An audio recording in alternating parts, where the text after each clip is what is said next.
Hey guys,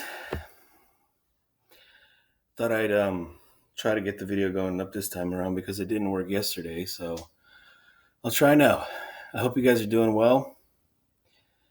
I don't know how things are going, but I hope everybody's doing well otherwise. Okay. So yesterday I tried to have you guys read the first couple pages of Antigone, but I'm trying to get it so that I can read it to you guys so that you guys can actually understand it a little better. So I'm going to try to do that now. Hopefully it'll load, okay?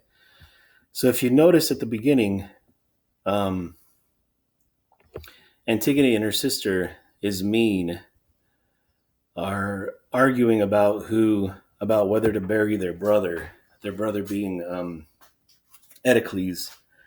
And then we're going to pick up basically where we left off with Ismene disagreeing with Edicles with Antigone and saying that she can't do that because of the laws of the land of what happened at the time.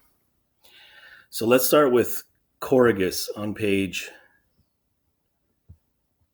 1074. Okay. So Corrigus again is like the chorus. The Corrigus is the leader of the chorus.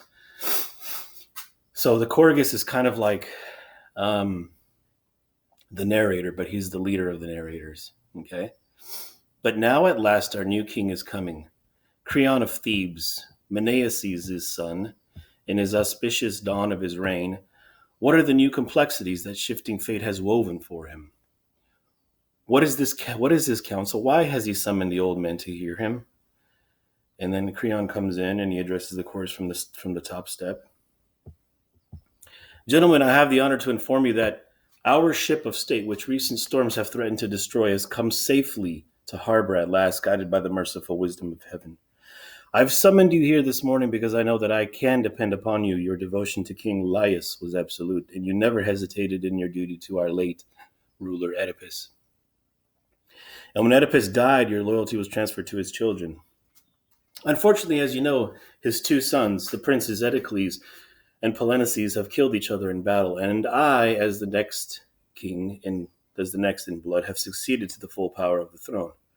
I am aware, of course, that no ruler can expect complete loyalty from his subjects until he has been tested in office. Nevertheless, I say to you at the very outset that I have nothing but contempt, and contempt means when you kind of see other people as, obviously it says right there, worthless, for the kind of governor who is afraid, for whatever reason, to follow the course that he knows is best for the state. And as for the man who sets private friendship above the public welfare, I have no use for him either. I call God to witness that if I saw my country headed for ruin, I should not be afraid to speak out plainly, and I need hardly remind you that I would never have any dealings with any enemy of the people.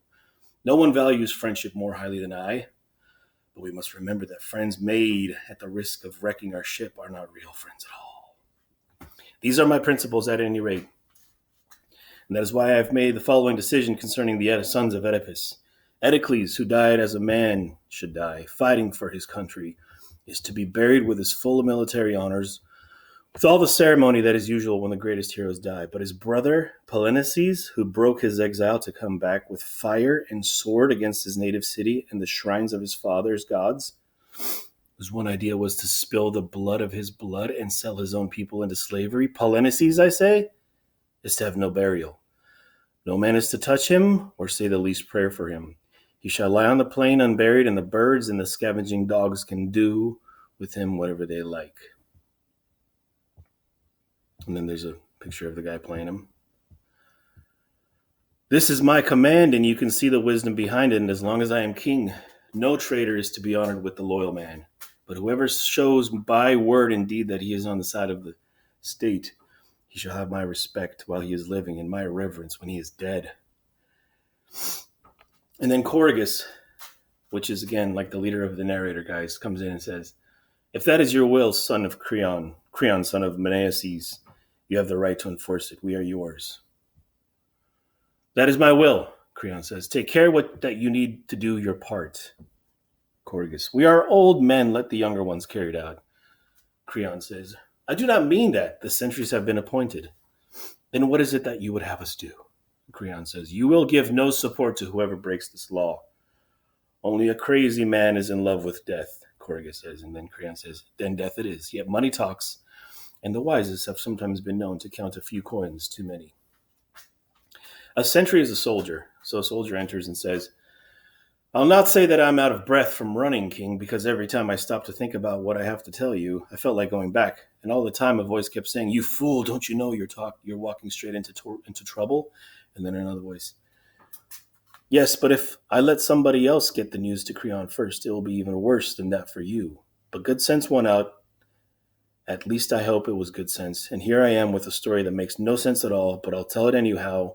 Because as they say, what's going to happen is going to happen. And then Creon starts to get annoyed and says, Come to the point. What have you to say? I did not do it. I did not see who did it. You must not punish me for what someone else has done. And then Creon starts to get annoyed and he says, A comprehensive defense, more effective perhaps if I know its purpose. Come, what is it? A dreadful thing. I don't know how to put it. Oh, out with it. Well then, a dead man. Polyneices. Pause. The sentry is overcome, fumbles with words. Creon waits impassively. Out there, someone. New dust on the slimy flesh. No pause, no sign from Creon. Someone has given it burial that way and gone. Long pause. Creon finally speaks with deadly control. And the man who dared do this, I swear I do not know. You must believe me. Listen, the ground was dry, not a sign of digging. No, not a wheel track in the dust. No trace of anyone. It was when they relieved us this morning, and one of them, the corporal, pointed to it. There it was. The strangest look. The body was just bounded over with light dust, you see.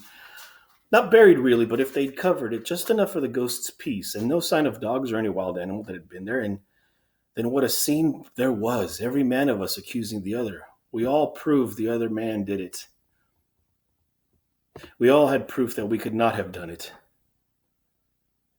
We were ready to take hot iron in our hands, walk through fire, swear by the gods it was not I. I do not know who it was, but it was not I. Creon's rage. At this point, Creon's getting really angry.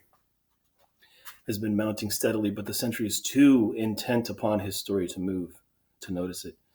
And then, when this came to nothing, someone said a thing that silenced us and made us stare. Down at the ground, you had to be told the news, and one of us had to do it. We threw the dice, and the bad luck fell on me. So here I am. No happier to be here than you to have me. Nobody likes the man who brings bad news. And then Corrigus says, I have been wondering, King, can it be that the gods have done this? Creon says fiercely, Stop! Must you doddering wrecks go out of their heads entirely? The gods intolerable. The gods favor the corpse. Why? How had he served them? Tried to loot their temples, burn their images? Yes, that whole state and its laws with it. It is your senile opinion that the gods love to honor bad men. A pious thought.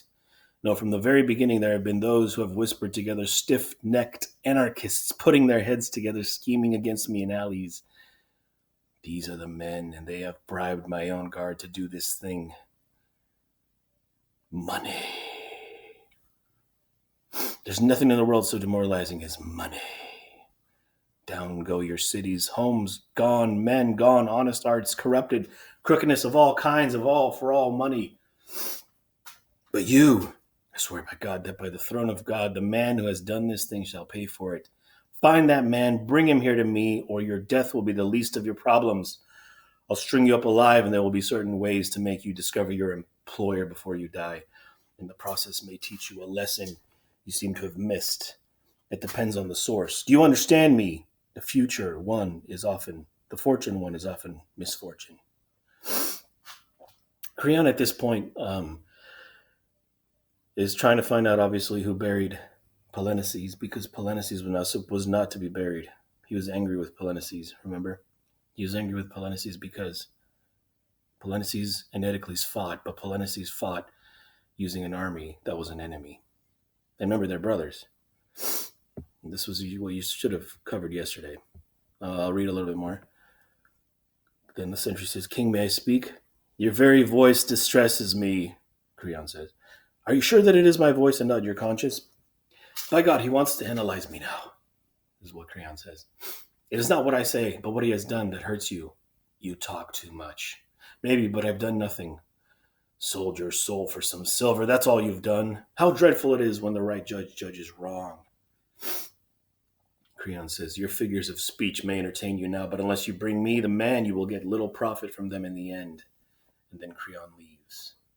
And then the sentry says at the end, bring me the man. I'd like nothing better than bringing him the man. But bring him or not, you have seen the last of me here at any rate. I am safe. We'll stop there for now, okay? Again, we're just reading it for now. Don't worry about anything else. You guys can email me with questions if you have any. Okay, that's it for today. Let's see if this works.